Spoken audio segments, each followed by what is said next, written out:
Regresamos a su programa Medicina Alternativa con el psicólogo Espartaco Rivera, hablándonos sobre las pruebas proyectivas gráficas.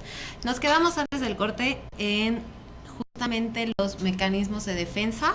Hablaste un poquito de algunos de ellos, pero creo que a la gente le gustaría saber más sobre cuáles son, y antes de cuáles son, ¿qué es? ¿Qué son los mecanismos de defensa? Ok. Bueno, los mecanismos de defensa es una actitud o una forma en donde justamente tiene que ver con el tener un resguardo de sí mismo, ¿no? Lo que se plantea en la segunda tópica, Freud plantea lo que sería el ello, el yo y el superyo. El yo es como esa situación que le llamamos autoestima, y en este sentido es lo que nos mantiene firme, pero también se juega lo que sería el ello, en este caso la gratificación, ¿no? Buscar un bienestar en el cual, en cuanto entra una frustración en ese bienestar, aparecería el superyo, ¿no? Que sería que no todo se puede, ¿no? Y en esos tres instancias, el ello, el yo y el superyo, se está jugando constantemente los mecanismos de defensa, ¿no?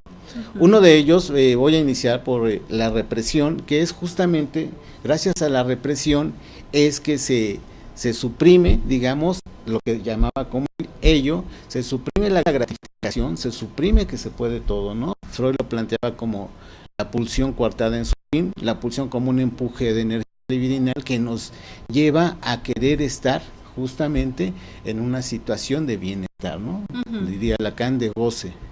Sin embargo, hay una restricción por el bien o por el fin justo de una convivencia en una norma, en una regla, ¿no? En una ley. Y la represión lo que hace es que eso que no se puede, justamente es lo que hace la formación del inconsciente, ¿no? Y es así como se forman contenidos inconscientes que no damos cuenta de ellos de manera consciente, pero están ahí.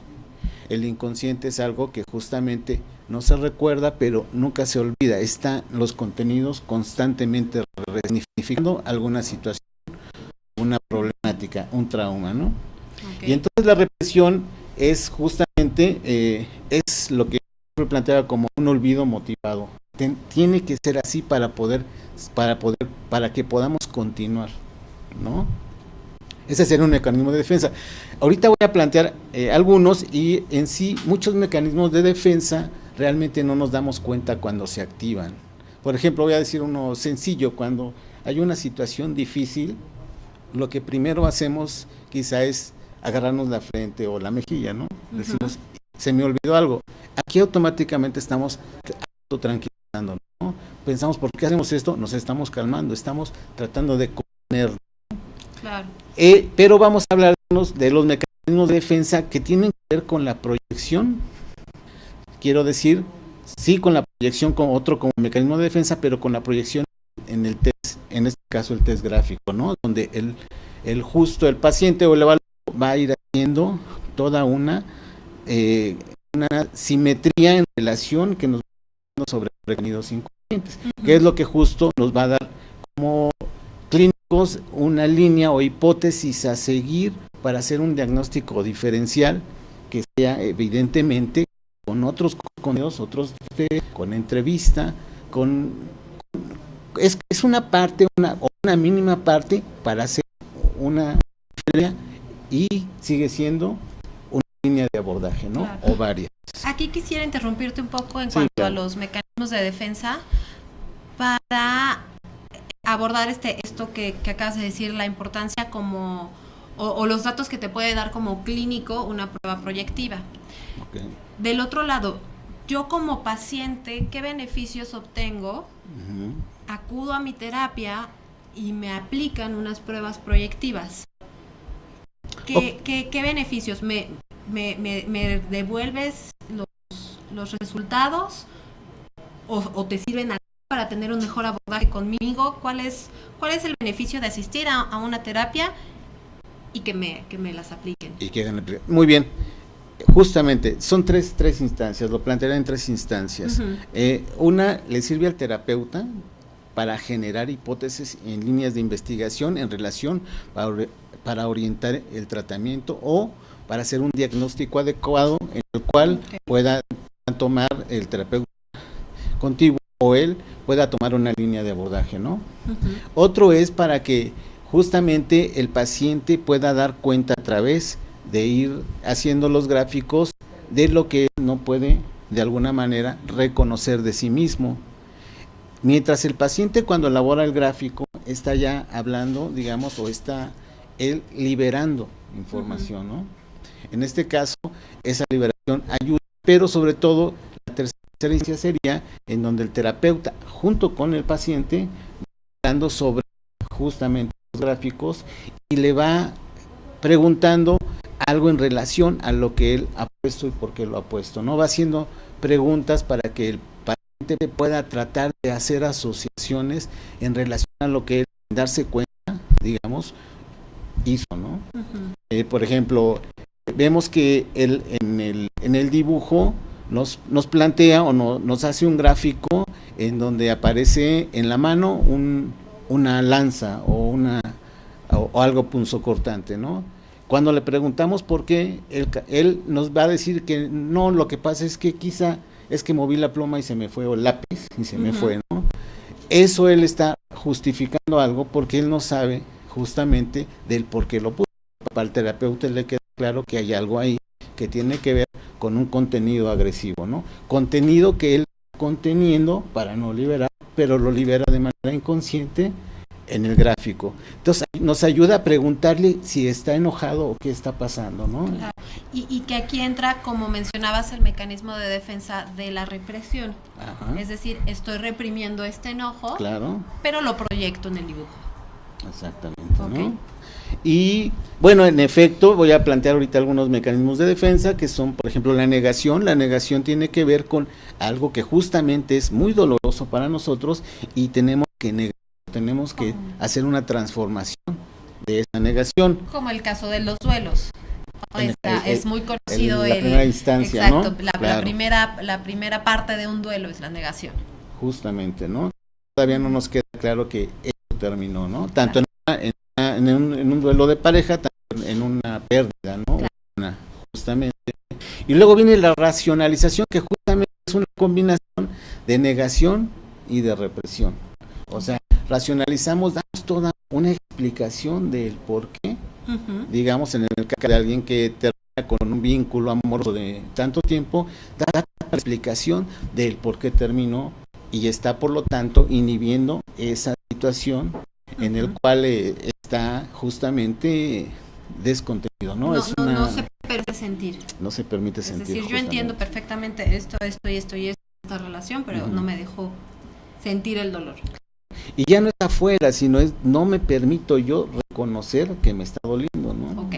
Porque quizá me sienta muy vulnerable y pueda justamente no aguantar, ¿no? Ese es el mecanismo de defensa que nos mantiene alertas, digamos, ¿no? Y eso lo podríamos encontrar en los gráficos, en los dibujos, en esta combinación que dices de represión y negación, donde yo te comento abiertamente, no, yo estoy muy bien, estoy muy tranquila, sí, ya pasó, etcétera. Bueno, hazme un dibujo, pero pongo como elementos que denotan tristeza. ¿Pudiera ser un ejemplo? Claro, muy bien, es un ejemplo. Incluso justamente viene algo interesante y voy a digamos asociarlo con otro mecanismo de defensa que se llama la formación reactiva, ¿no? Que es encubrir algo que justamente lo transformo a lo contrario, porque si no me haría mucho daño, ¿no? Entonces en esta situación se podría plantear el ejemplo, vamos a tomar el mismo ejemplo, en donde él plantea que el culpable es él por el término de esa relación, para cubrir algo que él se dio cuenta que es justamente lo que está generando el problema en este vínculo, ¿no? Entonces hace lo contrario, o al revés, la agresión la convierte en mucha bondad. Uno de este mecanismo es, digamos, la gente que es muy amable, digamos, no en el general sentido, sí, pero ¿a qué voy? Que cuando uno es muy amable demasiado, hay algo que tenemos nosotros de protegernos de sí mismo. Entonces estoy cubriendo una actitud muy agresiva a través de mucha, digamos, adecuación. Claro. ¿No? ¿A qué vamos con esto? Aquí los mecanismos de defensa no es que haya buenos, son mecanismos de defensa. La idea es que estar conscientes de cómo justo aparecen para que demos cuenta de ello y poder hacer o poder ver si está habiendo un bloqueo en nuestras actividades, en nuestra vida interpersonal, en nuestra vida de desarrollo, y esto nos permita, si nos poder modificar, ¿no? Recordemos que en los tratamientos siempre hay algo que, hay como tres fases, ¿no? Hacemos algo que no reconocemos que hacemos, ¿no? Va pasando el tratamiento y luego ya me di cuenta que volví a hacer lo que no quiero hacer, pero al menos ya hay una fase, tomo conciencia de que, ¿no?, lo estoy haciendo. Y la tercera fase es, ya iba a hacer lo que no quiero hacer, y ahí, digamos, ¿no? Ahí se da esa transición a través de que vamos reconociendo todos estos mecanismos de defensa, que como les planteaba, no es que sean buenos o malos, sino sencillamente están por algo, ¿no? Claro. Tenemos también lo que sería la sublimación. La sublimación es, desde el punto de vista de lo que hablamos del ello y el super yo, es transformar toda esta energía libidinal justo en algo productivo. Por ejemplo, toda la perversión puede traducirse a ser una obra literaria, ¿no? No hacemos a nadie y hacemos toda esta parte de lo que no se puede, agresión. O la agresión, ¿no? Lo que no podría hacerse en acto se hace a través de una pintura, a través de una novela, de arte, digamos, como Charles Bukowski, ¿no? Que él planteaba a través de un lenguaje o de cierta forma de comunicación y hacía arte, ¿no? Hacía, digamos, un replanteamiento de otra manera, con una cadencia distinta, pero con palabras que tenían contenido, descargas neuronales fuertes en relación al lenguaje. Entonces, entendiendo hasta ahorita estos mecanismos de defensa, no solo te protegen de aquello que no quieres, o sea, no es admisible para tu conciencia. Es decir, yo no me voy a dar cuenta que soy así, o sea, que tengo tanta agresión, por eso actúo de lo contrario, muy buena onda, muy bondadosa, hasta sumisa en algunos casos. Pero al mismo tiempo sirven como una salida de la energía que genera cada conflicto. Y por lo tanto, en efecto, esta sería una fase, la que acabas de plantear, con un fin. ¿Cuál es el fin? De seguir contenidos, ¿no? Claro. Muy bien. Nos vamos a corte. Bueno, ahí tenemos en pantalla los mecanismos de defensa. Uno de los mecanismos de defensa. Tenemos la negación, la racionalización, la proyección, aislamiento, introyección, identificación, represión, ¿qué dice? Control, reacciones y narcotización. Esos son algunos, entre otros. Claro. Ya no nos va a dar tiempo de revisarlos todos, porque en este tercer bloque, regresando de los comerciales, ya nos vamos a instaurar por completo en las pruebas proyectivas gráficas, con algunos ejemplos que el psicólogo Espartaco nos trae para nosotros. Entonces regresamos. Bien.